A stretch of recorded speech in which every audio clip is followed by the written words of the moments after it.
السلام علیکم ورحمۃ اللہ وبرکاتہ۔ میں محمد ایان احمد LLB کا طالب علم آج اس پروگرام کا ناظم ہونے کی حیثیت سے 23 شوال 1444 ہجری اور 14 مئی 2023 بروز اتوار فضیلت الشیخ عبد المقید عمری مدنی حفظ اللہ کا اور ادارے میں موجود اب تمام مرد و خواتین کا تہ دل سے خیر مقدم کرتا ہوں۔ اب میں آپ کو الف اللسان اسلامک فاؤنڈیشن کا مختصر سا تعارف دینا چاہتا ہوں۔ الف اللسان اسلامک فاؤنڈیشن ایک دینی ادارہ ہے جس میں دینی بیانات، اصلاحی بیانات، Islamic workshops, Islamic Q&A interactive sessions اور Islamic Q&A interactive sessions for kids بھی کیے جاتے ہیں۔ الف اللسان اسلامک فاؤنڈیشن کے جانب سے فری لٹریچر اور قرآن سارے ہندوستان میں نان مسلمز کو ان کے گھر تک پہنچا دیا جاتا ہے الحمدللہ۔ الف TV کے لیے علماء کے دینی بیانات کے ریکارڈنگز کیے جاتے ہیں۔ شرعی سوالات یا مسائل آسک این عالم کے واٹس ایپ نمبر پر کیے جا سکتے ہیں۔ نمبر ہے 9966367600۔ انشاءاللہ آپ کو تسلی بخش جوابات حاصل ہوں گے۔ الف اللسان اسلامک فاؤنڈیشن کے شعبہ خواتین محترمہ بنت احمد جو کہ LLB کے طالبہ ہیں، آپ کے نگرانی میں کئی سارے ایکٹیویٹیز کو انجام دیتے ہیں۔ محترمہ بنت احمد ہر روز 2:30 سے 3 o'clock 30 minutes on line Islamic class conduct کرتے ہیں۔ اب تمام سے گزارش ہیں کہ اپنے گھر کے خواتین کو ان کلاسز میں حصہ لینے کے لیے کہہ سکتے ہیں۔ الف ٹرسٹ کے تحت ہر منگل راشن ڈسٹریبیوشن، ہر جمعہ food distribution, old age home میں lunch arrangements, government children hospitals میں فروٹس ڈسٹریبیوشن کیے جاتے ہیں۔ عمر دراز عالم اور علیمیت کے طلباء کے لیے ہر ماہانہ اسٹائفنڈس مہیا کیے جاتے ہیں، اور سمر میں اور واٹر پلانٹس بھی رکھے جاتے ہیں۔ سرما کے موسم میں بلینکٹس ڈسٹریبیوشن بھی کیے جاتے ہیں۔ خانس ایڈوکیٹس اینڈ ایسوسیٹس کے جانب سے free matrimonial counselling to disputed couples کیے جاتے ہیں، legal guidance to law students دیے جاتے ہیں، اور کیریئر گائیڈنس پروگرامز بھی کیے جاتے ہیں۔ ایڈوکیٹ نظام علی خان صاحب کے لاء سے متعلق ویڈیوز YouTube پر موجود ہے، آپ تمام دیکھ سکتے ہیں۔ اب میں بنا کسی تاخیر کے شیخ کو دعوت دیتا ہوں کہ وہ اپنا بیان شروع کریں بعنوان دور حاضر اور مسلم نوجوان۔ فضیلت الشیخ عبد المقید عمری مدنی حفظ اللہ۔ السلام علیکم ورحمۃ اللہ وبرکاتہ۔ الحمد للہ رب العالمین والصلاة والسلام علی نبینا محمد وعلی آلہ وصحبہ اجمعین وعلی من تبعہم بإحسان الی یوم الدین، اما بعد۔ رب اشرح لی صدری ویسر لی امری واحلل عقدۃ من لسانی یفقہوا قولی۔ رب اعوذ بک من ہمزات الشیاطین واعوذ بک رب ان یحضرون۔ آج کے میرے اس درس کا موضوع ہے دور حاضر اور مسلمان نوجوان۔ تو حضرات و خواتین، مسلمان نوجوان ایک ایسا اہم موضوع ہے جس کے تعلق سے عام طور پر خصوصیت کے ساتھ گفتگو نہیں کی جاتی۔ تو انشاءاللہ آج کے اس درس میں کوشش یہ ہوگی کہ نوجوانی کے مرحلے کی کیا اہمیت ہے، اور اسی طرح اسلام کس طرح نوجوانوں کو ابھارتا ہے اور نوجوانوں کے لیے سکوپ کیا ہے۔ تو حضرات و خواتین، تو انشاءاللہ یہ پورے کا پورا درس پوائنٹس کی شکل میں رہے گا۔ سب سے پہلے نوجوانی کے مرحلے کی اتنی زیادہ کیوں اہمیت ہے، اتنی زیادہ توجہ کیوں دی گئی ہے؟ تو اس کے بہت سارے اسباب ہیں، ان میں سے 5 اسباب کی طرف اشارہ کرتا ہوں۔ پہلا سبب یہ ہے کہ نوجوانی کا مرحلہ قوت کا مرحلہ ہے، طاقت کا مرحلہ ہے۔ جس طرح کہا گیا ہے کہ بچپنے میں قوت تو ہوتی ہے لیکن عقل مندی نہیں ہوتی، حکمت نہیں ہوتی، اور بڑھاپے کے مرحلے میں حکمت اور عقل مندی اور دانش مندی تو ہوتی ہے لیکن طاقت نہیں ہوتی. لیکن نوجوانی کا مرحلہ ایسا ہے کہ اس مرحلے میں اللہ تعالی انسان کو طاقت بھی دیا ہے اور سوچنے سمجھنے اور حکمت بھی عطا فرمائی ہے. اور دوسری خصوصیت یہ ہے اس مرحلے کی کہ یہ مرحلہ آج کے نوجوان کل کے باپ ہیں، مستقبل ہے، اس امت کا فیوچر ہے، کل امت کی رہنمائی کریں گے، اور جو آئندہ جو پیڑھی آ رہی ہے، جو جنریشن ہے، اس جنریشن کی رہنمائی نوجوانوں کے کاندھوں پر ہے. اسی لیے اس کی اہمیت بڑھ جاتی ہے، اس مرحلے کی اہمیت بڑھ جاتی ہے. اور تیسری خصوصیت یہ ہے کہ اگر نوجوان سدھر جائیں تو امت سدھر جاتی ہے، اور اگر نوجوان بگڑ جائیں تو امت میں بگاڑ آ جاتا ہے، امت گمراہ ہو جاتی ہے، امت میں شر اور فساد آ جاتا ہے. اسی طرح چوتھی خصوصیت یہ ہے کہ نوجوان وہ شخص ہوتا ہے جس کی عقل ابھی پختہ نہیں ہوئی ہے، ابھی مکمل طور پر وہ عقلی طور پر میچیور نہیں ہوا ہے. اگر اس کی صحیح رہنمائی کر دی جائے اور وہ اس کو جلدی سے قبول کر لیتا ہے، اور اللہ تعالیٰ اس کے ذریعے دوسروں کو فائدہ پہنچاتا ہے. اور اگر اس کی غلط رہنمائی ہو، غلط لوگوں کی صحبت میں چلا جائے، غلط گائیڈنس ہو جائے اس کی، تو پھر ایسا شخص کیا ہوتا ہے؟ ایسا شخص تباہ ہو جاتا ہے، برباد ہو جاتا ہے، خود بھی نقصان اٹھاتا ہے اور دوسروں کا بھی نقصان کرتا ہے. تو اسی لیے میرے دینی بھائیوں، اس مرحلے کی بے شمار خصوصیات ہیں، ان میں سے یہ چند خصوصیتیں ہیں. پھر اس کے بعد دوسرا نقطہ اور دوسرا پوائنٹ یہ ہے کہ نوجوانی کا مرحلہ کب سے کب تک ہے. تو نوجوانی کا مرحلہ اور اسٹیج 15 سال کی، تقریباً 15 سال کی عمر سے شروع ہوتا ہے اور تقریباً 40 سال کی عمر میں ختم ہوتا ہے، جیسا کہ قرآن اور حدیث اور علماء نے بھی اس کی طرف اشارہ کیا ہے. پھر اس کے بعد آج کے نوجوان کی کیفیت کیا ہے؟ آج کے مسلمان نوجوانوں میں اکثر نوجوانوں کی کیا صورتحال ہے؟ اکثر نوجوانوں کی صورتحال یہ ہے کہ اکثر نوجوان، ان کی کوئی آئیڈینٹی نہیں ہے، اپنی شناخت اور پہچان کھو چکے ہیں، اپنی آئیڈینٹی بھلا چکے ہیں، ان کے سامنے کوئی ہدف نہیں ہے، کوئی ٹارگٹ اور کوئی آبجیکٹو نہیں ہے. کیونکہ پہلے کے جو مسلمان نوجوان تھے، جیسا کہ بات آئے گی انشاءاللہ، وہاں پر پتہ چلے گا کہ وہ لوگ کس چیز پر فخر کرتے تھے، کس چیز پر ان کی عزت تھی، کیا چیز پر وہ لوگ فخر کرتے تھے، عزت محسوس کرتے تھے، کیا ان کی پہچان اور شناخت تھی. لیکن آج اکثر مسلمان نوجوانوں کا یہ حال ہے کہ ان کی کوئی شناخت نہیں ہے، کوئی آئیڈینٹی نہیں ہے، کوئی مخصوص ہدف اور ٹارگٹ نہیں ہے، کوئی آبجیکٹو نہیں ہے زندگی کا، اور ایمان میں بھی کمزور ہے، عمل میں بھی کمزور ہے، کثرت سے حرام چیزوں کا ارتکاب کرتے ہیں، شہوتوں اور لذتوں کے پیچھے پڑے ہوئے ہیں. عام طور پر مسلمان نوجوانوں کا یہ حال اور یہ عالم ہے. پھر اس کے بعد مسلمان نوجوانوں کو جان لینا چاہیے کہ مسلمان نوجوان دشمنان اسلام کی طرف سے ہمیشہ مسلمان نوجوانوں کو ٹارگٹ کیا جاتا ہے. 4 چیزوں میں ان کو ٹارگٹ کیا جاتا ہے، 4 چیزوں میں نشانہ بنایا جاتا ہے. پہلی چیز یہ ہے کہ ان کے عقیدے کو ٹارگٹ بنایا جاتا ہے. عقیدہ، ان کی کیا سوچ ہے، ان کی کیا فکر ہے، ان کی کیا تھنکنگ ہے، کیا ان کے نظریات ہے، تو اس کو سب سے پہلے ٹارگٹ بنایا جاتا ہے. اور کیسے بنایا جاتا ہے اس کی طرف اشارہ کروں گا انشاءاللہ. لیکن سب سے پہلی چیز یہ ہے کہ عقیدہ کیا جو ہے اس کا عقیدہ ہے، کیا جو ہے اس کی سوچ ہے، کیا اس کی فکر ہے، اس پر جو ہے ٹارگٹ کیا جاتا ہے.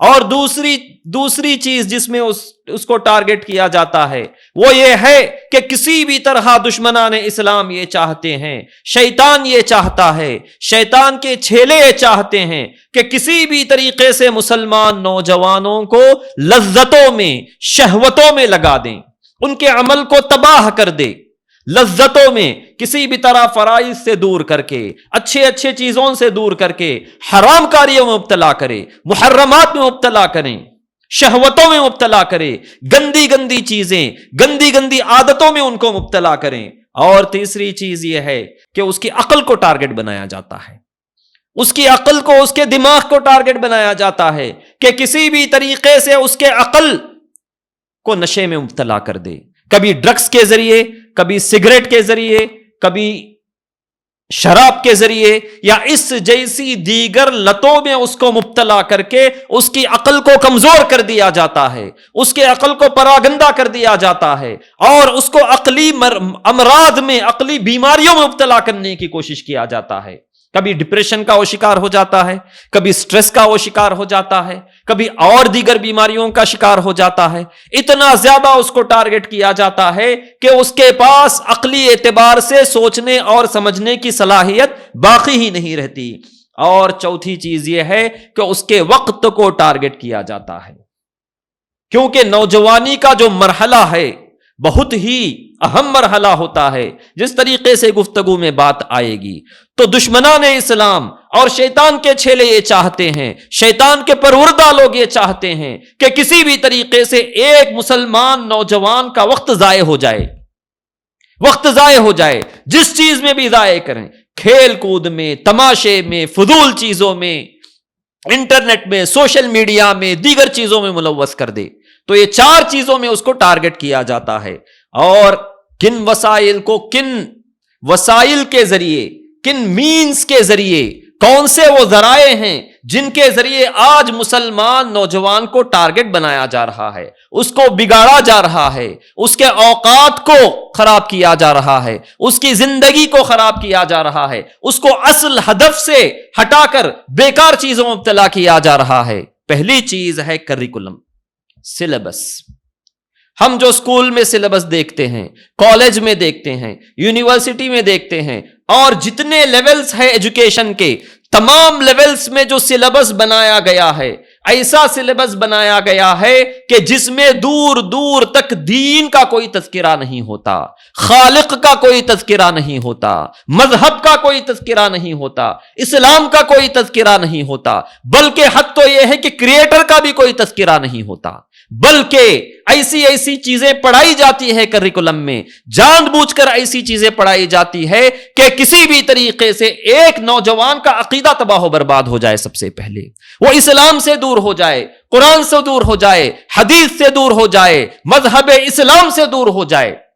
یہ جو ہے کریکولم سب سے پہلا ذریعہ ہے جس کے ذریعے مسلمان کو ٹارگٹ کیا جاتا ہے. اور دوسرا ہے میڈیا.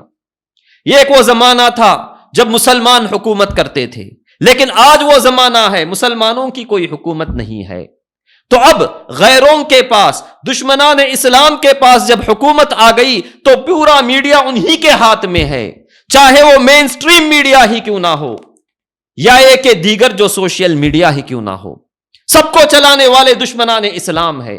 تو میڈیا کے ذریعے وہ لوگ چاہتے ہیں کہ کسی بھی طریقے سے مسلمانوں کے عقیدے کو ختم کر دے، اسلام کو ختم کر دے، قرآن کو ختم کر دے، حدیث کو ختم کر دے، صحیح عقیدے کو ختم کر دے، صحیح منہج کو ختم کر دے. تو میڈیا دوسرا ہدف ہے، میں تفصیل میں جانا نہیں چاہتا. اور تیسرا ذریعہ ہے سوشل میڈیا، چاہے وہ ٹویٹر ہو، فیس بک ہو، واٹس ایپ ہو، یا یوٹیوب ہو، یا اس جیسے دیگر بہت سارے سوشل میڈیا پلیٹ فارمز ہیں جن کو وہ لوگ استعمال کرتے ہیں اور مسلمانوں کے عقیدے کو، اس کے عمل کو، اس کی زندگی کو، اس کے اخلاق کو، اس کے عادات و ادوار کو تباہ اور برباد کر دیتے ہیں. اور چوتھی چیز یہ ہے کہ جو ماحول جو بنایا گیا ہے، دشمنان اسلام نے جو ماحول بنایا ہے، ہم باہر نکل کر دیکھتے ہیں تو چو طرف گندگی ہے، چو طرف بے پردگی ہے، چو طرف بے حیائی ہے، چو طرف گندگی ہے. اور اتنا ہی نہیں، ایسا ماحول، ایسا گندا ماحول بنایا گیا ہے کہ لوگ اس سے متاثر ہوتے چلے جاتے ہیں. ہمارے نوجوان آسانی سے متاثر ہو جاتے ہیں، جن کے ساتھ اٹھتے بیٹھتے ہیں آسانی سے متاثر ہو جاتے ہیں. کالجز میں، یونیورسٹیز میں، اور جہاں پر کام ہے، کام کرنے کی جگہ ہے، ہر طریقے سے جو ہے آسانی سے متاثر ہو جاتا ہے مسلمان نوجوان. اور اسی طریقے سے انٹرنیٹ ہے، انٹرنیٹ کی گندگی اور انٹرنیٹ میں جو واہیات ہے وہ تو ہم جانتے ہی ہیں. اور اسی طریقے سے آخری چیز جو ہے رول ماڈلز بنائے جاتے ہیں. مسلمان نوجوان کو گمراہ کرنے کے لیے رول ماڈلز، جھوٹے فیک رول ماڈلز کو بنا کر پیش کیا جاتا ہے. فیک لوگوں کو، گندے لوگوں کو، جو لوگ اداکاری کرتے ہیں، جھوٹی اداکاریاں کرتے ہیں، ان کو ماڈلز بنا کر، ان کو ہمارے لیے رول ماڈل بنا کر، ان کو سٹار اور سیلبس کا نام دے کر پیش کیا جاتا ہے. حالانکہ یہ لوگ ہمارے لیے رول ماڈل نہیں ہیں. رول ماڈل کون ہے؟ رول ماڈل جو ہے صحابہ ہے، تابعین ہے، تبع تابعین ہے. ان کا تذکرہ آئے گا کہ ان پر ہمیں فخر کرنا چاہیے، وہ ہماری پہچان ہے. لیکن آج کل جب ہماری کوئی پہچان نہیں ہے، ہماری کوئی شناخت نہیں ہے، ہم جو ہے بھولے ہوئے ہیں، بھٹکے ہوئے ہیں، تو ان لوگوں کو ہمارے لیے نمونہ بنا کر، ایگزامپل اور آئیڈیل بنا کر پیش کیا جاتا ہے، تو ہم گمراہ ہوتے چلے جاتے ہیں. اس کی تفصیل آئے گی. تو یہ چند وسائل ہیں جو دشمنان اسلام استعمال کرتے ہیں اور ہمیں گمراہ کرنے کی کوشش کرتے ہیں. اب چلیے ہم دیکھتے ہیں کہ اسلام کس طرح اہتمام کرتا ہے. تو ایک حدیث بیان کر کے بات کو آگے بڑھاتا ہوں. ابو سعید الخدری رضی اللہ تعالی عنہ فرماتے ہیں، بیہقی نے شعب الایمان میں اس کو روایت کیا ہے کہ ابو سعید الخدری رضی اللہ تعالی عنہ کہتے ہیں، مرحبا بوصیت رسول اللہ صلی اللہ علیہ وسلم، اوصانا رسول اللہ صلی اللہ علیہ وسلم ان نوسع لکم فی المجالس وان نفہمکم الحدیث او نفہمکم الحدیث، کہ مرحبا، ویلکم، نبی صلی اللہ علیہ وسلم کی وصیت تمہارے لیے ہے اے نوجوانوں. نبی صلی اللہ علیہ وسلم نے اے نوجوانوں ہمیں یہ وصیت کی ہے کہ تمہارا اہتمام کرے اور مجلسوں میں تمہارے لیے جگہ بنائے، تمہیں بات کو سمجھائیں، اس لیے کہ تم ہمارے بعد آنے والی نئی نسل ہو، نئی پیڑھی ہو، ہماری بعد ہماری جگہ لینے والے ہو. وَأَهْلُ الْحَدِيثِ بَعْدَنَا، اور تم ہمارے بعد حدیث کا علم رکھنے والے ہو. تو ایک نہیں، دو نہیں، بے شمار حدیثوں میں نبی صلی اللہ علیہ وسلم نے نوجوانوں کا اہتمام کرنے، نوجوانوں کا خاص خیال کرنے کی ہمیں ہدایت فرمائی ہے.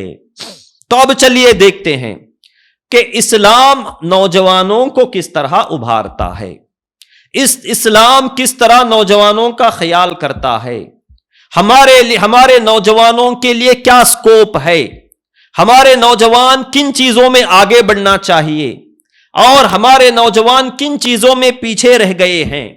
جب ہمارے اندر یہ ساری اچھائیاں آئیں گی اور یہ جب خلا پر ہو جائے گا تو پھر ہم برائی کی طرف نہیں جائیں گے.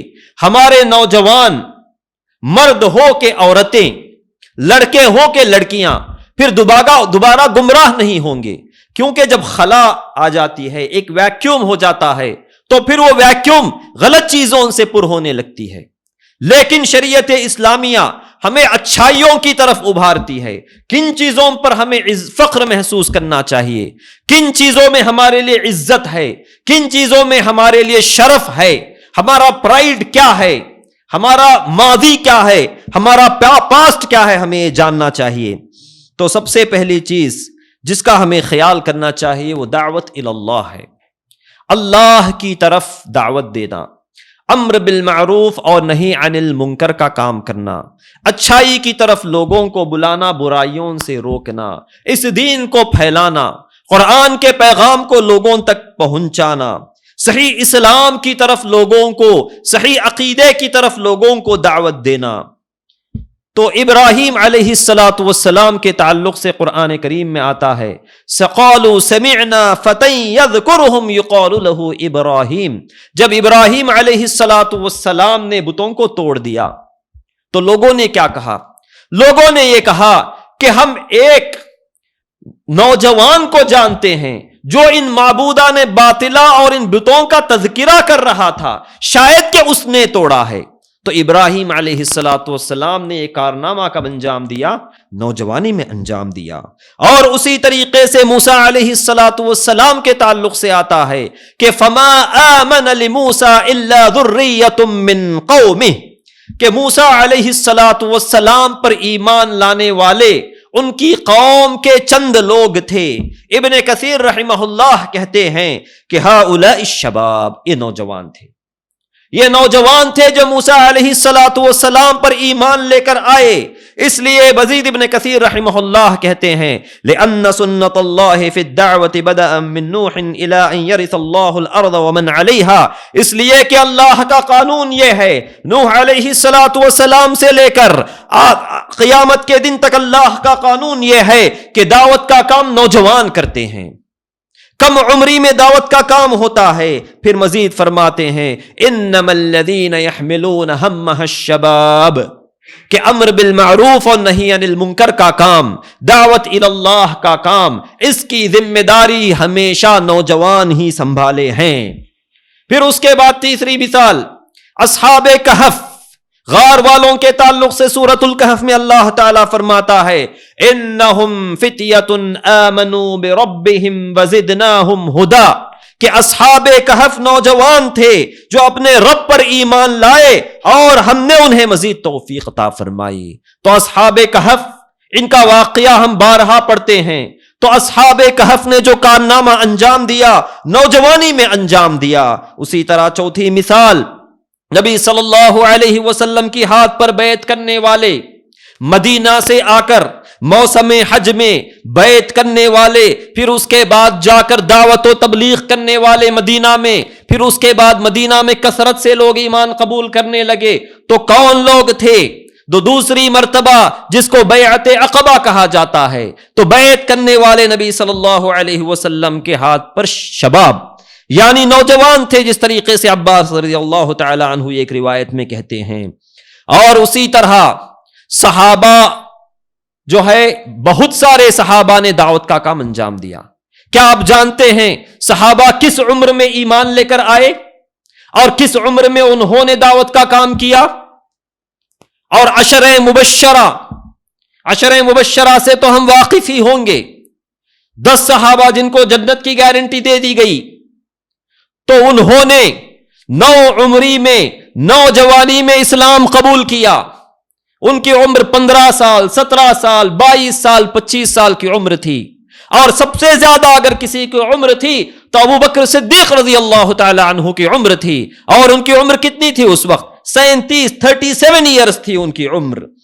تو ہم مثال لیتے ہیں مصعب بن عمیر رضی اللہ تعالی عنہ کی، کہ مصعب بن عمیر رضی اللہ تعالی عنہ ایک بہت مالدار صحابی تھے، مکہ مکرمہ میں بہت مالدار صحابی تھے، اور ان کے بارے میں کہا جاتا تھا کہ پورے مکہ میں ان کی طرح خوشبو لگانے والا کوئی نہیں، پورے مکہ میں ان کی طرح بہترین کپڑا پہننے والا کوئی نہیں تھا۔ لیکن وہ اسلام قبول کرتے ہیں، چھپ کر اسلام قبول کرتے ہیں کہ کہیں میری ماں کو نہ معلوم ہو جائے، کہیں میرے خاندان والوں کو علم نہ ہو جائے تو مجھے ستائیں گے، پریشان کر دیں گے، اور دوبارہ مجھے کفر اختیار کرنے پر مجبور کر دیں گے۔ لیکن مصعب بن عمیر دار ارقم میں چھپ کر اسلام قبول کرتے ہیں، خاندان والوں کو علم ہوتا ہے، ستائے جاتے ہیں، باندھ دیے جاتے ہیں، جکڑ دیے جاتے ہیں، جیسے ہی نکلتے ہیں تو نبی صلی اللہ علیہ وسلم نے انہیں حبشہ کی طرف، ایتھیوپیا کی طرف ہجرت میں بھیج دیا، ہجرت کروا دیا۔ پہلی مرتبہ ہجرت کی، پھر اس کے بعد دوسری مرتبہ مصعب بن عمیر ایتھیوپیا، حبشہ کی طرف ہجرت کر کے جاتے ہیں۔ پھر اس کے بعد ان کی زندگی ہمارے لیے نمونہ ہے میرے دینی بھائیوں، ان پر ہمیں فخر کرنا چاہیے۔ یہ ہمارا ماضی ہے، یہ ہمارے آئیڈیل ہیں، یہ ہمارے لیے نمونے ہیں، یہ ہمارے لیے سیلبس اور یہ ہمارے لیے سٹارز ہے۔ ان کے نقش قدم پر چلنا ہے، یہ ہمارے لیے ستارے ہیں، تو یہ ہمارے لیے رہنمائی کرتے ہیں، ہماری رہنمائی کرتے ہیں، ان کی رہنمائی میں ہمیں زندگی گزارنا ہے۔ تو مصعب بن عمیر رضی اللہ تعالی عنہ جب دوبارہ واپس آئے ہجرت سے، حبشہ کو ہجرت کرنے کے بعد، تو نبی صلی اللہ علیہ وسلم نے مدینے کی طرف بھیج دیا سفیر بنا کر، داعی بنا کر، دعوت اللہ کا کام انجام دینے کے لیے۔ وہ مدینہ جا کر وہاں پر دعوت کا کام کرتے ہیں، اور سینکڑوں صحابہ ان کے ہاتھ پر ایمان لاتے ہیں۔ سعد بن معاذ رضی اللہ عنہ، اسید بن حضیر رضی اللہ عنہ جیسے جلیل القدر صحابہ ان کے ہاتھ پر ایمان لاتے ہیں۔ پھر اس کے بعد جنگ احد میں، غزوہ احد میں شہید بھی ہو جاتے ہیں۔ کم عمری میں اسلام قبول کرتے ہیں اور دعوت کا کام انجام دیتے ہیں۔ تو یہ دعوت اللہ، یہ اسکوپ ہے۔ اسکوپ میں سب سے پہلی چیز کیا ہے؟ دعوت اللہ کا اسکوپ ہے ہمارے لیے، ہمارے نوجوانوں کے لیے۔ پھر اس کے بعد علم کی ذمہ داری، علم حاصل کرنے کی ذمہ داری بچوں کی نہیں ہے، بوڑھوں کی نہیں ہے، بلکہ نوجوانوں کی ہے۔ علم حاصل کرنا، علم کی حفاظت کرنا اور کتابیں لکھنا، یہ ساری ذمہ داری نوجوانوں کی ہوتی ہے۔ پوری تاریخ اٹھا کر دیکھ لیجئے، 1400 سال کی تاریخ اٹھا کر دیکھ لیجئے، حدیثوں کی حفاظت کرنا، قرآن کی حفاظت کرنا، کتابیں لکھنا، علوم اور فنون کی حفاظت کرنا، یہ سب کو کن لوگوں نے انجام دیا؟ نوجوانوں نے انجام دیا۔ ابن عباس رضی اللہ تعالی عنہما فرماتے ہیں، ما آت اللہ عبدا علما الا شابا والخیر کلہ فی الشباب، کہ اللہ تعالیٰ نے کسی کو علم دیا ہے تو نوجوان کو علم دیا ہے، والخیر کلہ فی الشباب، اور پورا کا پورا خیر شباب میں ہے، نوجوانوں میں ہے۔ اور ابن عباس رضی اللہ عنہ ہی کی مثال لے لیجئے، نبی صلی اللہ علیہ وسلم کا انتقال ہوا تو ان کی عمر 13 سال کی تھی، صرف 13 سال کی تھی، لیکن بعد میں چل کر اللہ تبارک و تعالیٰ کی دعا، اللہ کے نبی صلی اللہ علیہ وسلم کی دعا کی برکت کا نتیجہ یہ ہوا کہ وہ سمندر بن گئے، علم میں، علم تفسیر میں سمندر بن گئے، قرآن کے علم میں سمندر بن گئے، لغت کے علم میں سمندر بن گئے، ایک بہت بڑے عالم کہلائے گئے۔ یہاں تک کہ ابن مسعود رضی اللہ تعالی عنہ کہتے ہیں، نعم ترجمان القرآن ابن عباس، کہ کتنے ہی بہترین ترجمان القرآن ابن عباس ہے۔ اور اسی طریقے سے معاذ بن جبل رضی اللہ عنہ کی مثال لیجئے۔ معاذ بن جبل رضی اللہ تعالی عنہ 18 سال کی عمر میں اسلام قبول کرتے ہیں، اور 28 سال کی عمر میں انتقال بھی ہو جاتا ہے طاعون امواس میں، یعنی 10 سال۔ نبی صلی اللہ علیہ وسلم کی وفات ہوئی تو ان کی عمر 21 سال کی تھی۔ نبی صلی اللہ علیہ وسلم کی وفات ہوئی تو 21 ایئرس، 28 ایئرس میں ان کا انتقال ہوا، 18 ایئرس میں وہ اسلام قبول کرتے ہیں۔ اور نبی صلی اللہ علیہ وسلم اپنی زندگی میں ان کے تعلق سے فرماتے ہیں کہ اتنا علم انہوں نے حاصل کیا، اتنا علم انہوں نے حاصل کیا، یأتی یوم القیامت یتقدم العلماء برتوۃ، کہ قیامت کے دن معاذ بن جبل آئیں گے، سارے علماء سے آگے آگے رہیں گے، ایک قدم آگے رہیں گے۔ اور مزید نبی صلی اللہ علیہ وسلم نے فرمایا، اعلمکم بالحلال والحرام معاذ بن جبل، کہ سب سے زیادہ حلال و حرام کا علم رکھنے والے تم میں سے معاذ بن جبل ہے۔ تو یہ ذمہ داری ہے ہمارے نوجوانوں کی، میرے دینی بھائیوں اور بہنوں، ہماری ذمہ داری بنتی ہے کہ علم حاصل کرے، علم کی حفاظت کرے، یہ ہماری ذمہ داری ہے، ہم سے پوچھ ہونے والی ہے۔ اور زید بن ثابت رضی اللہ عنہ جلیل القدر صحابی، یہ ہمارے لیے نمونہ ہے، ہمارے لیے آئیڈیل ہے۔ زید بن ثابت رضی اللہ تعالی عنہ 11 سال کی عمر میں اسلام قبول کرتے ہیں، قرآن یاد کر لیتے ہیں، قرآن حفظ کر لیتے ہیں۔ پھر اس کے بعد نبی صلی اللہ علیہ وسلم نے دیکھا کہ زید بن ثابت رضی اللہ عنہ بڑے تیز ہیں، بڑے انٹیلیجنٹ ہے، تو نبی صلی اللہ علیہ وسلم نے کہا کہ اے زید، تم یہودیوں کی کتابت اور یہودیوں کے علم کو سیکھو، ان کی کتابت کو سیکھو، اس لیے کہ میں ان پر بھروسہ نہیں کر سکتا، ان کو امانت دار نہیں سمجھ سکتا۔ تو نبی صلی اللہ علیہ وسلم کے حکم پر وہ یہودیوں کی کتابت سیکھتے ہیں تاکہ یہودیوں سے خط و کتابت کر سکے، انہیں خط بھیج سکے، انہیں لیٹرز بھیج سکیں۔ پھر اس کے بعد نبی صلی اللہ علیہ وسلم نے دیکھا کہ زید بن ثابت بڑے ہی ماہر کاتب بھی ہے، بڑے ہی ماہر عالم بھی ہے، قرآن کا بھی علم رکھتے ہیں، تو نبی صلی اللہ علیہ وسلم نے زید بن ثابت سے کہا کہ اے زید، تم اللہ کی وحی کی بھی کتابت کرو،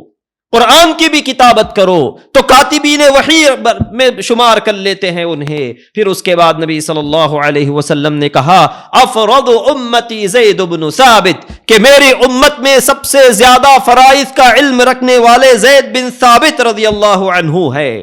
تو زید بن ثابت رضی اللہ تعالی عنہ نبی صلی اللہ علیہ وسلم کے زمانے میں کاتبین وحی میں سے تھے۔ پھر ابو بکر صدیق رضی اللہ عنہ کے زمانے میں جب قرآن کریم کے تعلق سے اختلاف ہوا اور بہت سارے قراء شہید ہو گئے، حفاظ شہید ہو گئے، تو ابو بکر صدیق رضی اللہ تعالی عنہ نے زید بن ثابت کو بلایا اور کہا کہ قرآن کو ایک جگہ جمع کرو۔ پھر اس کے بعد عثمان رضی اللہ تعالی عنہ کا زمانہ آیا تو عثمان رضی اللہ تعالی عنہ نے بھی دوبارہ زید بن ثابت کی خدمت ہی لی، انہیں بلایا اور ان سے کہا کہ سارے جتنے لہجے ہیں قرآن کریم کے سب کو ختم کر کے سارے لوگوں کو قریش کے لہجے پر جمع کرو، اور زید بن ثابت رضی اللہ تعالی عنہ کو بلا کر انہی کو یہ ذمہ داری عثمان بن عفان رضی اللہ تعالی عنہ نے دی۔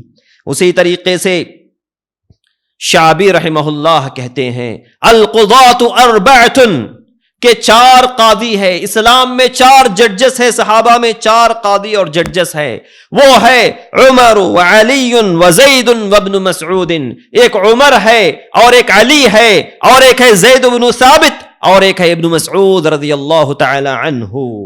اور مسروق رحمہ اللہ کہتے ہیں کہ نبی صلی اللہ علیہ وسلم کے صحابہ میں 6 مفتی ہے اور ان میں سے ایک زید بن ثابت ہے۔ اور ابن عباس رضی اللہ تعالی عنہ زید بن ثابت رضی اللہ تعالی عنہ کا بہت زیادہ احترام کرتے تھے، اکرام کرتے تھے، اعزاز کرتے تھے۔ ایک مرتبہ ابن عباس رضی اللہ تعالی عنہما نے زید بن ثابت کی اونٹنی کا رکاب تھامتے ہوئے کہا کہ تھاما، اور اس کے بعد ابن عباس رضی اللہ تعالی عنہ سے زید بن ثابت نے کہا کہ اے نبی کے چچا کے بیٹے ہٹ جاؤ، تو ابن عباس رضی اللہ تعالی عنہ نے کہا کہ نہیں، انا ہاکذا نفعل بعلمائنا وکبرائنا، میں نہیں ہٹوں گا، اسی طرح ہم اپنے بڑے لوگوں کے ساتھ اور علماء کے ساتھ برتاؤ کرتے ہیں اور معاملہ کرتے ہیں۔ تو میرے دینی بھائیوں، علم کے معاملے میں جتنا بھی کہا جائے کم ہے، ایک نہیں 2 نہیں سینکڑوں مثالیں ہمیں ملتی ہیں، ہزاروں مثالیں ملتی ہیں تاریخ اسلام میں۔ اسی لیے ہمارے نوجوانوں کو چاہیے کہ دیگر ایکٹیویٹیز میں مبتلا ہونے سے پہلے علم حاصل کرے، کیونکہ علم کے معاملے میں جلد بازی کرنی چاہیے، جلدی کرنی چاہیے۔ جس طریقے سے سفیان الثوری رحمہ اللہ نوجوانوں سے مخاطب ہو کر کہتے ہیں کہ یا معشر الشباب، اے نوجوانوں، تعجلوا برکت ھذا العلم، اس علم کی برکت کو حاصل کرنے میں جلدی کرو، اس لیے کہ یہ زندگی ختم ہونے والی ہے، نوجوانی ختم ہونے والی ہے۔ ایک نوجوان بہت سارے خواب دیکھتا ہے، بہت سارے سپنے دیکھتا ہے، بہت ساری اس کی آرزویں ہوتی ہیں، تمنائیں ہوتی ہے، کوئی لمٹ نہیں ہوتی ہے اس کے آرزوؤں اور تمناؤں کی۔ لیکن سفیان الثوری رحمہ اللہ کہتے ہیں اسی لیے اے نوجوانوں جلدی کرو، فَإِنَّكُمْ لَا تَدْرُونَ لَعَلَّكُمْ لَا تَبْلُغُونَ مَا تُؤَمَّلُونَ مِنْكُمْ، اس لیے کہ تم نہیں جانتے جو کچھ بھی تم آرزویں اور تمنائیں کر رہے ہو شاید کہ وہاں تک پہنچ نہ پاؤ۔ لیفد بعضکم بعضا، اور اسی طرح نوجوانوں کو چاہیے کہ ایک دوسرے کو علم کے معاملے میں فائدہ پہنچاتے رہیں۔ پھر اس کے بعد تیسری چیز، دشمنان اسلام کا مقابلہ اگر کوئی کرتے ہیں تو نوجوان ہوتے ہیں۔ دشمنان اسلام کا مقابلہ، اسلام کی خدمت، مسلمانوں کی خدمت اگر کوئی کرتے ہیں تو وہ نوجوان ہی ہوتے ہیں۔ ہر اعتبار سے خدمت کرنے والے نوجوان ہوتے ہیں۔ بوڑھے اتنی خدمت نہیں کرتے، بچے اتنی خدمت نہیں کرتے جتنی نوجوان کرتے ہیں۔ ہر اعتبار سے امت کا دفاع ہوتا ہے، مسلمانوں کا دفاع اور ڈیفنس ہوتا ہے، ہر نوجوان کر سکتا ہے اگر وہ ارادہ کر لے، اگر وہ اپنا مقصد بنا لے، اگر وہ عزم مصمم کر لے، اگر اپنے حوصلے کو مضبوط کر لے، اپنے حوصلے کو بلند کر لے، تو ہر اعتبار سے یا کسی نہ کسی ایک اعتبار سے اسلام کی طرف سے دفاع کر سکتا ہے، مسلمانوں کی طرف سے دفاع کر سکتا ہے۔ اس کے اندر اگر اخلاص ہو، قربانی ہو، تو اللہ تبارک و تعالیٰ اس سے خدمت لیتا ہے، اللہ تبارک و تعالیٰ اس کو توفیق دیتا ہے۔ ایک ڈاکٹر بھی کر سکتا ہے، ایک وکیل بھی کر سکتا ہے، ایک کم پڑھا لکھا بھی کر سکتا ہے، ایک زیادہ پڑھا لکھا ہوا آدمی بھی کر سکتا ہے، ایک تاجر بھی کر سکتا ہے۔ الغرض جتنے شعبے ہیں مسلمانوں کے، ہر شعبے والے مسلمانوں کی خدمت کر سکتے ہیں، مسلمانوں کی طرف سے دفاع کر سکتے ہیں۔ اگر نیت میں اصلاح ہو، اگر نیت میں اخلاص ہو تو یہ کام ممکن ہے۔ تو ہماری تاریخ میں بے شمار مثالیں ہیں، ہماری تاریخ میں ایک نہیں بے شمار مثالیں ملتی ہے کہ کس طریقے سے نوجوانوں نے اسلام کی خدمت کی ہے، اسلام کی طرف سے دفاع کیا ہے، اسلام اور مسلمانوں کی حفاظت انہوں نے کی ہے۔ تو چند مثالیں لیتے ہیں، زیادہ تفصیل میں جانے کا موقع نہیں ہے۔ غزوہ خندق کے موقع پر عبداللہ بن عمر اور زید بن ثابت رضی اللہ تعالی عنہما کی عمر 15 سال تھی، اور غزوہ احد کے موقع پر سمرہ بن جندب اور رافع بن خدیج رضی اللہ تعالی عنہما کی عمر 15 سال تھی، اور غزوہ بدر میں جب عمیر بن سعد بن وقاص رضی اللہ عنہ شہید ہوئے تو ان کی عمر 14 سال تھی، اور علی بن ابی طالب رضی اللہ تعالی عنہ کی پوری زندگی ہمارے لیے نمونہ ہے۔ اور جب غزوہ خیبر میں وہ شریک ہوئے تو اس وقت ان کی عمر 20 سال تھی، اور اسی طرح سعد بن ابی وقاص رضی اللہ تعالی عنہ، وہ صحابی جنہوں نے پہلا تیر اسلام میں چلایا، تو ان کی عمر 17 سال کی تھی، اور اسامہ بن زید رضی اللہ تعالی عنہ جب وہ ایک بہت بڑی فوج کے کمانڈر بنے تو اس وقت ان کی عمر 17 سال کی تھی، اور ابو بکر صدیق رضی اللہ تعالی عنہ نے اس فوج کو روانہ کیا جس کا کمانڈر اللہ کے نبی صلی اللہ علیہ وسلم نے اسامہ بن زید کو بنایا تھا۔ صحابہ میں منع کیا کہ فتنہ ارتداد ہے اور دیگر فتنے ہیں، روک دو اس فوج کو، لیکن ابو بکر صدیق رضی اللہ عنہ نے اسامہ کو روانہ کیا، اور اسامہ کی فوج فتح حاصل کر کے لوٹتی ہے، کوئی بھی اس کا نقصان نہیں ہوتا۔ اور کہا کرتے تھے صحابہ، ما رأینا فوجا اسلم من، یا کہ ما رأینا جیشا اسلم من جیش اسامہ، کہ ہم نے اسامہ سے زیادہ محفوظ اور صحیح اور سالم فوج کسی کو نہیں دیکھا۔ تو میرے دینی بھائیوں، یہ نوجوان ہوتے ہیں جو اسلام کا دفاع کرتے ہیں۔ نبی صلی اللہ علیہ وسلم نے بدر کے موقع پر فرمایا تھا کہ نوجوانوں نے میرا ساتھ دیا اور بوڑھوں نے میرا ساتھ چھوڑ دیا۔ نصرنی الشباب وخذلنی الشیوخ، کہ نوجوانوں نے میرا ساتھ دیا، میری مدد کی، اور بوڑھوں نے میرا ساتھ چھوڑ دیا۔ اور نوجوانوں ہی کے مشورے پر غزوہ احد میں نبی صلی اللہ علیہ وسلم مدینے سے باہر چل کر غزوہ احد میں شریک ہوتے ہیں اور دشمنوں کا مقابلہ کرتے ہیں۔ تو ہمارے نوجوانوں کو اپنے آپ کو کمتر نہیں سمجھنا چاہیے، حقیر اور معمولی نہیں سمجھنا چاہیے، بلکہ ہر نوجوان سے اللہ تبارک و تعالیٰ کام لیتا ہے۔ وہ اس کے پاس اخلاص ہو، اس کے پاس بلند حوصلہ ہو، اس کے پاس للہیت ہو، اس کے پاس جذبہ ہو، تو پھر وہ اسلام اور مسلمانوں کی خدمت کرتا ہے، حفاظت کرتا ہے۔ اسی لیے امام زہری رحمہ اللہ شباب اور نوجوانوں سے مخاطب ہو کر کہا کرتے تھے کہ لا تحتقروا انفسکم لحداثت اسنانکم، کہ اے نوجوانوں اپنے آپ کو حقیر اور معمولی اور کمتر نہ سمجھو اس وجہ سے کہ تم کم عمر ہو، بلکہ اللہ تبارک و تعالیٰ تم سے بھی کام لے سکتا ہے۔ مثالیں تو بہت ہے۔ محمد بن قاسم 17 سال میں فاتح سندھ کہلائے گئے، اسی طریقے سے قتیبہ بن مسلم جو چین اور اسی طریقے سے ترکستان تک فتح کرتے چلے گئے، اور محمد الفاتح 25 سال کی عمر میں انہوں نے قسطنطینیہ کو فتح کر دیا۔ قسطنطینیہ ایسا شہر کہ کئی سو سال تک مسلمان فتح نہیں کر سکے، حالانکہ نبی صلی اللہ علیہ وسلم نے پیشن گوئی فرمائی تھی کہ لَتُفْتَحَنَّ الْقُسْطُنْطِينِيَّةُ کہ عن قریب قسطنطینیہ، جس کو ہم استنبول کہتے ہیں، اسلامبول یا کانسٹینٹینوپل بھی کہا جاتا ہے آج کے زمانے میں، نصارہ کا شہر تھا، ان کا مرکزی شہر تھا، ان کا مذہبی شہر تھا۔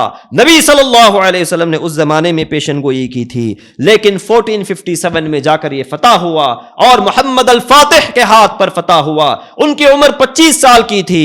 نبی صلی اللہ علیہ وسلم نے خوشخبری سنائی تھی لَتُفْتَحَنَّ الْقُسْطُنْطِينِيَّةُ کہ قسطنطینیہ ضرور بالضرور فتح ہوگا، اور فتح ہوگا فَلَنِعْمَ الْأَمِيرُ أَمِيرُهَا تو اس فوج کا امیر کتنا ہی بہتر امیر ہوگا، وَلَنِعْمَ الْجَيْشُ جَيْشُهَا اور وہ فوج کتنی ہی بہتر فوج ہوگی۔ تو ہزاروں مثالیں ہمیں مل سکتی ہے۔ تو یہ تیسرا سکوپ ہے اور تیسری ذمہ داری ہے ہمارے نوجوانوں کی۔ اور اس کے بعد چوتھی چیز یہ ہے کہ جو امت، پہلے ہماری امت عزیز تھی، سربلند تھی، اس کے بعد ذلیل ہو گئی، خوار ہو گئی۔ تو بہت سارے اسباب ہیں، ان اسباب میں سے سب سے بڑا سبب کیا ہے؟ گناہ، شرک، بدعت، توحید۔ تو یہ وہ اسباب ہیں جن کی وجہ سے امت برباد ہو گئی۔ تو ہمارے نوجوانوں کی ذمہ داری بنتی ہے کہ دوبارہ اس امت کو اس کی عزت لوٹائے۔ بوڑھوں سے بڑھ کر، عورتوں سے بڑھ کر، بچوں سے بڑھ کر نوجوانوں کی ذمہ داری ہوتی ہے۔ اور جو عزت ختم ہو گئی اور جو ذلت ہم پر چھا گئی، بڑی تفصیل ہے، تو اس کے دو سبب بتاتا ہوں۔ ایک یہ ہے کہ گناہ، جب گناہ آتے ہیں تو امت ذلیل ہو جاتی ہے، جیسا کہ اللہ کے نبی صلی اللہ علیہ وسلم نے فرمایا کہ وَجُعِلَ الذِّلَّةُ وَالصَّغَارُ عَلَى مَنْ خَالَفَ عَنْ أَمْرِي کہ جو میرے حکم کی مخالفت کرتا ہے، نافرمانی کرتا ہے، تو اس پر ذلت اور خواری لکھ دی جاتی ہے۔ اور اسی طریقے سے دوسرا سبب کیا ہے؟ دوسرا سبب یہ ہے کہ ہم غیروں کی اتباع کرتے ہیں، اچھا برا نہیں دیکھتے، صحیح غلط نہیں دیکھتے، غیروں کی اتباع کرتے چلے جاتے ہیں، ان کے مذہب میں، ان کے عادات و اطوار میں، ان کے اخلاق میں، ان کی برائیوں میں، جسے بھی وہ فیشن سمجھتے ہیں، سٹائل سمجھتے ہیں، ٹرینڈ سمجھتے ہیں، جس کو بھی وہ ماڈل سمجھتے ہیں، برانڈ سمجھتے ہیں، اسی کے پیچھے ہم چلے جاتے ہیں۔ حالانکہ اللہ تبارک و تعالیٰ نے اس چیز میں ہمارے لیے عزت نہیں رکھی، اس چیز میں اللہ تعالیٰ نے ہمارے لیے سربلندی نہیں رکھی، بلکہ ہماری عزت اور سربلندی اسلام میں ہے۔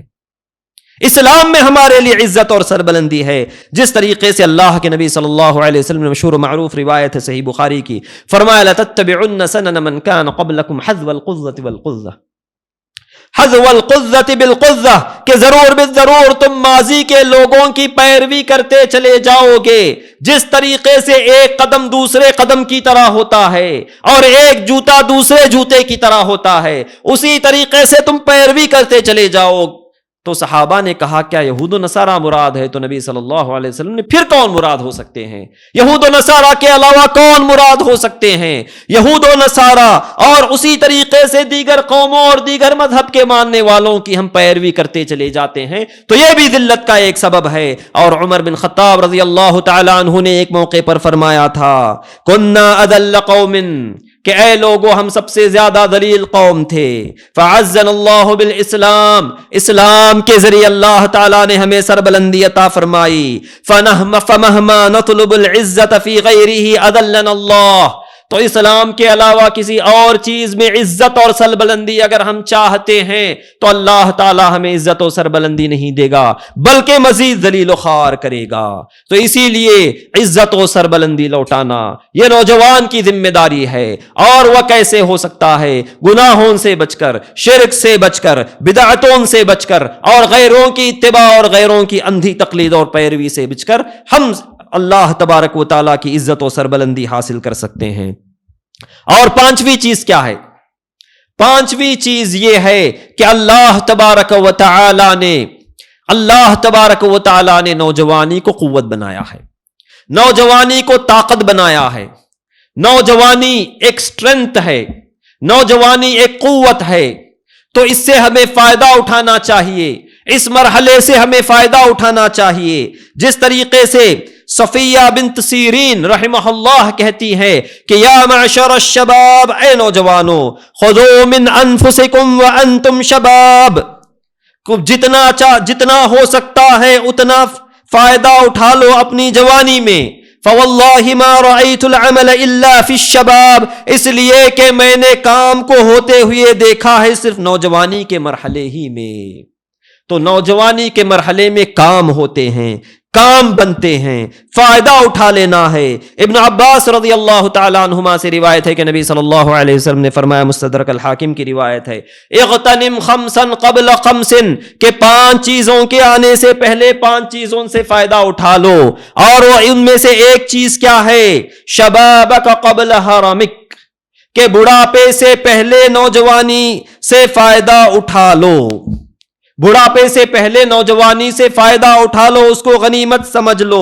اور اسی طریقے سے حسن بصری رحمہ اللہ جلیل القدر تابعی کہتے ہیں کہ یا معشر الشباب، اے نوجوانوں، علیکم بالآخرۃ فاطلبوها، آخرت کو اختیار کرو، اس کو طلب کرو. اس لیے کہ بہت سارے آخرت کے طلبگاروں کو ہم نے دیکھا ہے کہ آخرت کے ساتھ دنیا بھی حاصل ہو جاتی ہے، لیکن جو دنیا کو طلب کرتے ہیں ہم نے کبھی نہیں دیکھا کہ دنیا کے ساتھ ان کو آخرت مل سکتی ہے. بہت سارے آخرت کے طلبگاروں کو اللہ تعالیٰ دنیا دے دیتا ہے، لیکن دنیا کے طلبگاروں کو آخرت نہیں دیتا. اور ایوب السختیانی رحمہ اللہ کہتے ہیں کہ اگر کوئی ہنر اختیار کرنا ہے، پیشہ اختیار کرنا ہے، پڑھائی کرنی ہے تو نوجوانی کی عمر میں ہی کرنی ہے. وہ کہتے ہیں یا معشر الشباب احترفوا، کہ اے نوجوانوں پیشہ اختیار کرو، پروفیشن اختیار کرو، حرفت اختیار کرو، ہنر اختیار کرو.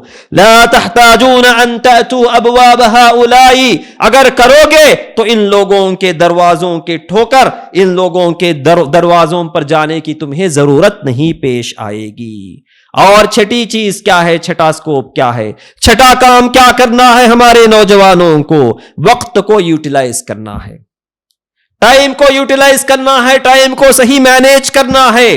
اس لیے کہ وقت بہت تیز نکلتا ہے، جیسا کہ کہا گیا ہے الوقت فی السیف فإن لم تقطعه يقطعک، کہ وقت تلوار کی طرح ہے، اگر تم اس کو نہیں کاٹو گے تو وہ تمہیں کاٹ ڈالے گا.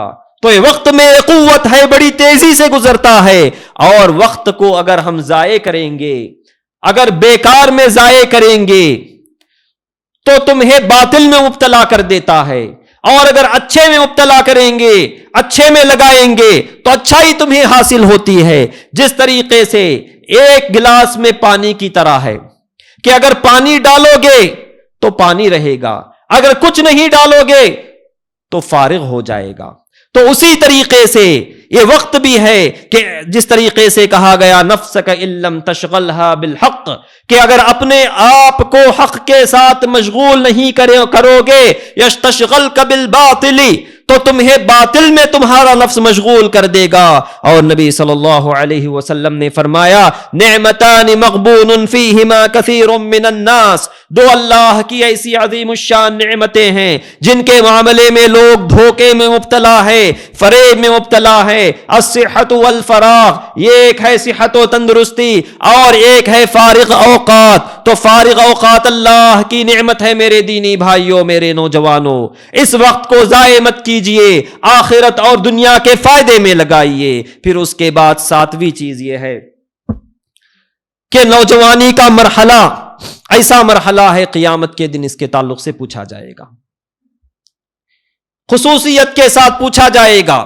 بڑھاپے کے تعلق سے نہیں آتا، بچپنے کے تعلق سے نہیں آتا، ادھیڑ عمر کے تعلق سے نہیں آتا، بلکہ خصوصیت کے ساتھ جو حدیثوں میں آتا ہے. ترمذی کی روایت ہے، ابن مسعود رضی اللہ تعالی عنہ نے کہا کہ نبی صلی اللہ علیہ وسلم نے فرمایا لا تزول قدم عبد یوم القیامت حتی یسأل عن 4، کہ قیامت کے دن کسی بندے کے 2 قدم اس وقت تک اپنی جگہ سے نہیں ہٹیں گے جب تک کہ 5 چیزوں کے تعلق سے نہ پوچھ لیا جائے. اور ان میں سے ایک چیز ہے وعن شبابہ فیما ابلاہ، کہ اس کی نوجوانی کے مرحلے کے تعلق سے، اسٹیج اور لیول کے تعلق سے پوچھا گیا کہ اس نے نوجوانی کو کہاں لگا دیا. تو نوجوانی کا مرحلہ انتہائی اہم مرحلہ ہے، اسی لیے اس کے تعلق سے پوچھا جاتا ہے۔ پھر اس کے بعد 8واں پوائنٹ یہ ہے کہ کوئی نوجوان اپنی نوجوانی کو امیدوں میں اور خوابوں میں اور سپنوں میں ضائع نہ کر دے کہ کل کروں گا کل کروں گا کل کروں گا، اور وہ کل کبھی آنے والا نہیں ہے، کیونکہ نوجوانی کے مرحلے میں یہ ایک آدمی بہت سارے خواب دیکھتا ہے، سپنے دیکھتا ہے، آرزویں اور تمنائیں رکھتا ہے کہ مجھے یہ بھی کرنا ہے، یہ بھی کرنا ہے، یہ بھی کرنا ہے، ہزار چیزیں اس کے پاس ہوتی ہے۔ ابھی تو عمر ہی کیا ہے، ابھی تو پڑھنا باقی ہے، ابھی تو یہ چیز باقی ہے، ابھی تو وہ حاصل کرنا باقی ہے، لیکن اس کی عمر ہو جاتی ہے لیکن وہ کوئی چیز حاصل نہیں کرتا۔ اسی لیے نبی صلی اللہ علیہ وسلم نے بھی منع کیا، صحابہ اور تابعین اور سلف صالحین اور ائمہ اعظام نے بھی اس بات کی تاکید کی کہ تم کم سے کم امید کرو، زیادہ سے زیادہ عمل کرو، زیادہ سے زیادہ محنت کرو، کم سے کم امید کرو۔ جس طریقے سے حسن بصری رحمہ اللہ کہتے ہیں ما اطال عبد العمل الا اساء العمل، کہ جو کوئی بھی شخص زیادہ سے زیادہ امید کرتا ہے تو اس کا عمل اتنا کم ہو جاتا ہے، وہ کم سے کم عمل کرتا ہے۔ اور اسی طریقے سے فضیل بن عیاض رحمہ اللہ کہتے ہیں ان من الشقاء طول العمل، کہ بدبختی ہے کہ آدمی زیادہ سے زیادہ امیدیں اور آرزویں اور تمنائیں کرے اور زیادہ سے زیادہ یہ ساری چیزیں اپنے اندر پالے۔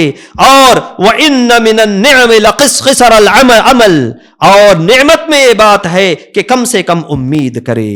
اور اسی طریقے سے میرے دینی بھائیوں، موت کبھی بھی آ سکتی ہے، آدمی تمنائیں کرتا ہے، آرزویں کرتا ہے۔ ایک حدیث ہے جو آپ کے سامنے بیان کروں گا، نبی صلی اللہ علیہ وسلم نے مثال کے ذریعے بتایا۔ اس حدیث پر غور کیجئے، صحیح بخاری کی روایت ہے، انس رضی اللہ تعالیٰ عنہ کہتے ہیں اللہ کے نبی صلی اللہ علیہ وسلم نے ایک لکیر ڈالی اور کہا کہ یہ انسان ہے، اس کے بعد اور ایک لکیر ڈالی اور کہا کہ یہ اس کی موت ہے، پھر اس کے بعد تیسری لکیر یہاں پر دور ڈالی اور کہا کہ انسان کی آرزویں ہیں، تمنائیں ہیں، وہ جو طلب کرتا ہے، چاہتا ہے، اس کی خواہشیں ہیں۔ پھر اس کے بعد نبی صلی اللہ علیہ وسلم نے کہا کہ یہ انسان اپنی آرزوؤں اور تمناؤں کو طلب کرنے میں رہتا ہے، امید میں رہتا ہے، یہاں تک کہ دوسری لکیر یعنی موت اسے آ پہنچتی ہے، تو موت اس کی آرزوؤں اور تمناؤں کے لیے آڑ بن جاتی ہے۔ تو موت کبھی بھی آتی ہے میرے دینی بھائیوں، آرزوؤں میں اور تمناؤں میں اپنی زندگی کو مت گزاریے۔ اور اسی طریقے سے کتب حکیم الی اخیہ، کہ ایک حکیم نے اپنے بھائی کو یہ بات لکھی، اعلم ان الموت فی الشباب کثیر، کہ اے میرے بھائی یہ جان لو کہ بہت نوجوان مر جاتے ہیں، وآیت ذلک ان الشیوخ قلیل، اور اس کی دلیل یہ ہے کہ اس دنیا میں بوڑھے کم ہیں نوجوانوں کے مقابلے میں۔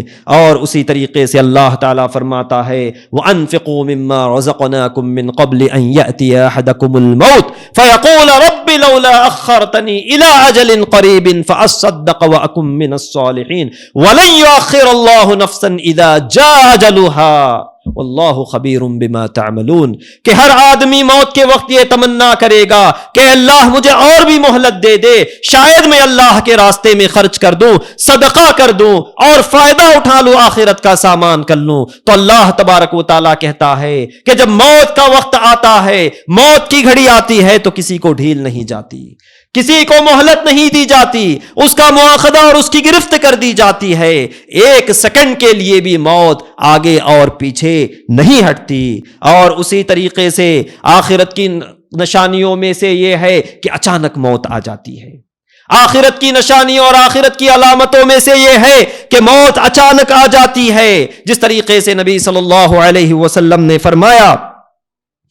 انس بن مالک رضی اللہ تعالیٰ عنہ کہتے ہیں کہ نبی صلی اللہ علیہ وسلم نے فرمایا ان من امارات الساعة ان یظہر موت الفجاءہ، کہ قیامت کی نشانیوں میں یہ ہے کہ موت اچانک آ جاتی ہے. کتنے لوگ مر جاتے ہیں, رات میں سوتے ہیں, صبح میں نہیں اٹھتے. ایک زمانہ تھا ہم سنتے تھے کہ فلاں آدمی فوت ہوا, فلاں آدمی فلاں عمر میں, بڑی عمر میں فوت ہوا. لیکن آج کے زمانے میں بیماریوں کی اتنی زیادہ کثرت ہو گئی, حادثوں کی اتنی زیادہ کثرت ہو گئی, جنگوں کی اتنی زیادہ کثرت ہو گئی کہ آنن فانن آدمی مر جاتا ہے, جوان آدمی بھی مر جاتا ہے, کسی کو ہارٹ اٹیک آ جاتا ہے, کسی کو کوئی اور بیماری آ جاتی ہے. اور اللہ کے نبی صلی اللہ علیہ وسلم نے فرمایا, عظیم الشان حدیث ہے, سبعۃ یظلھم اللہ یوم لا ظل الا ظلہ, کہ 7 ایسے لوگ ہیں جن کو اللہ تعالیٰ اپنے عرش کے سائے میں جگہ دے گا جس دن کے کوئی سایہ نہیں ہوگا. ان میں سے ایک ہے شاب نشأ فی عبادت اللہ, کہ وہ نوجوان جس نے اپنی زندگی کو عبادت میں لگا دی ہو. تو اس کے لیے خصوصی خوشخبری ہے میرے دینی بھائیوں اور بہنوں, کہ جو نوجوان اپنی زندگی کو, اپنی جوانی کو اللہ کی عبادت میں لگاتا ہے, اللہ کی عبادت میں صرف کرتا ہے, تو اس کے لیے خوشخبری ہے کہ اللہ تعالیٰ اس کو اپنے عرش کے سائے میں جگہ دے گا. اور یحییٰ بن زکریا علیہ الصلاۃ والسلام, جن کے تعلق سے اللہ تعالیٰ قرآن کریم میں فرماتا ہے وَآتَيْنَاهُ الْحُكْمَ صَبِيًّا, ہم نے ان کو بچپنے میں ہی حکم دے دیا, یعنی نبوت دے دی. تو یحییٰ بن زکریا رحمہ اللہ علیہ الصلاۃ والسلام سے پوچھا گیا, بچپنے میں پوچھا گیا, تو وہ کہتے تھے مَا لِلَّعْبِ خُلِقْنَا, کہ ہم کھیل کود کے لیے, تماشے کے لیے پیدا نہیں کیے گئے. اور یہی اللہ تبارک و تعالیٰ کا قول ہے وَآتَيْنَاهُ الْحُكْمَ صَبِيًّا, کہ ہم نے یحییٰ بن زکریا کو نبوت دی, ہم نے حکم دیا بچپنے ہی کے عمر میں. اور امام نووی سے بھی پوچھا گیا, بچوں نے ان سے پوچھا کہ آؤ ہمارے ساتھ کھیلو, بچپنے میں ان سے پوچھا گیا تو انہوں نے بھی یہی جواب دیا تھا مَا لِلَّعْبِ خُلِقْنَا, کہ ہم کھیل کود کے لیے, لہو لعب کے لیے نہیں پیدا کیے گئے. یعنی بچپنے میں بھی بہت کم کھیلا کرتے تھے امام نووی, اور اتنی ساری خدمت انہوں نے کی, اسلام کی, حدیث کی اور علم کی خدمت کی, اور کم عمری میں ہی امام نووی کا انتقال ہو گیا. اور ان کی کتنی کتابیں ہم پڑھتے ہیں, کبھی جو ہے ریاض الصالحین ان کی پڑھی جاتی ہے, تو کبھی 40 نوویہ ان کی پڑھی جاتی ہے, تو کبھی صحیح مسلم کی شرح ان کی پڑھی جاتی ہے. عظیم الشان انہوں نے قیامت تک رہنے والی پڑھی اور پڑھائی جانے کی والی کتابیں انہوں نے تصنیف کر دی. کم عمری میں ان کا انتقال ہوتا ہے. پھر آخری چیز جس کی طرف نوجوانوں کو ہدایت کرتا ہوں اور ابھارتا ہوں, وہ یہ ہے کہ اچھے دوست تلاش کیجئے, اچھے لوگوں سے دوستی کیجئے, بری دوستی سے بچیے, کیونکہ اچھی دوستی کے فائدے بھی ہیں, دنیا اور آخرت کے فائدے ہیں, اور بری دوستی کے دنیا اور آخرت کے نقصانات ہیں میرے نوجوانوں. کیونکہ آدمی اگر بنتا ہے تو اس کے دوستوں سے بنتا ہے, اور آدمی اگر بگڑتا ہے تو اس کے دوستوں کی وجہ سے بگڑتا ہے. تو اسی لیے خیر اختیار کرنا ہے, دنیا اور آخرت کی خیر چاہتے ہو, بھلائی چاہتے ہو تو اچھے دوست اختیار کیجئے, اور اگر دنیا اور آخرت کی بربادی چاہتے ہو, نقصان چاہتے ہو, تو برے دوست اختیار کیجئے. کیونکہ جو بری دوستی ہے یہ قیامت کے دن بہت مہنگی پڑتی ہے, بہت بھاری پڑتی ہے. اللہ تبارک و تعالی نے قرآن کریم میں فرمایا وَيَوْمَ يَعَضُّ الظَّالِمُ عَلَى يَدَيْهِ, کہ قیامت کے دن آدمی اپنے ہاتھوں کو چباتے ہوئے کہے گا وَيَقُولُ يَا لَيْتَنِي اتَّخَذْتُ مَعَ الرَّسُولِ سَبِيلًا, اور وہ یہ تمنا کرتے ہوئے کہے گا کہ اے کاش میں رسول کے راستے پر چلا ہوتا. یا ویلتا لیتنی لم اتخذ فلانا خلیلا, ہائے میری بربادی, فلاں شخص کو میں نے اپنا دوست نہ بنایا ہوتا. لقد اضلنی عن الذکر بعد اذ جاءنی, ذکر کے آ جانے کے بعد, ہدایت کے آ جانے کے بعد اس شخص نے مجھے صحیح راستے سے بھٹکا دیا. وکان الشیطان للانسان خذولا, اور یہ شیطان انسان کو بے یار و مددگار چھوڑنے والا ہے. تو یہ برے دوست شیطان ہوتے ہیں. میرے نوجوانوں, برے دوستوں سے بچو. ہمارے سرپرستوں کی, والدین کی ذمہ داری یہ ہوتی ہے کہ بری دوستی سے بچائے اپنے بچوں کو اور اچھی دوستی میں لگائے. بعض والدین ایسے بھی ہوتے ہیں جو بالکل یہ چاہتے ہیں کہ میرا بچہ دوستی ہی نہ کرے, دوستی اچھی چیز ہے, دوستی پر ابھاریے, اس سے آپ کے بچے میں صلاحیت آتی ہے, سکلز پیدا ہوتے ہیں, بہت ساری صلاحیتیں آتی ہیں, قابلیتیں آتی ہے, بچہ کھلتا ہے, دنیا دیکھتا ہے. لیکن صحیح رہنمائی کیجئے, صحیح دوستی میں لگائیے, دیکھیے, نظر رکھیے, گائیڈنس کیجئے, ان کی نگرانی رکھیے اور صحیح دوستی پر رکھیے. آخر میں ایک روایت ہے جو نبی صلی اللہ علیہ وسلم نے فرمایا, اس روایت کو بیان کر کے اپنی بات کو ختم کرتا ہوں. امام سیوطی رحمہ اللہ اپنی کتاب الجامع الصغیر میں روایت کرتے ہیں, اور اس حسن درجے کی روایت ہے کہ نبی صلی اللہ علیہ وسلم نے فرمایا الرجل علی دین خلیلہ, کہ ہر شخص اپنے دوست کے دین پر ہوتا ہے. فَلْيَنظُرْ أَحَدُكُمْ مَنْ يُخَالِلْ, تو تم میں کہ ہر شخص کو چاہیے کہ دیکھے کسے اپنا دوست بناتا ہے.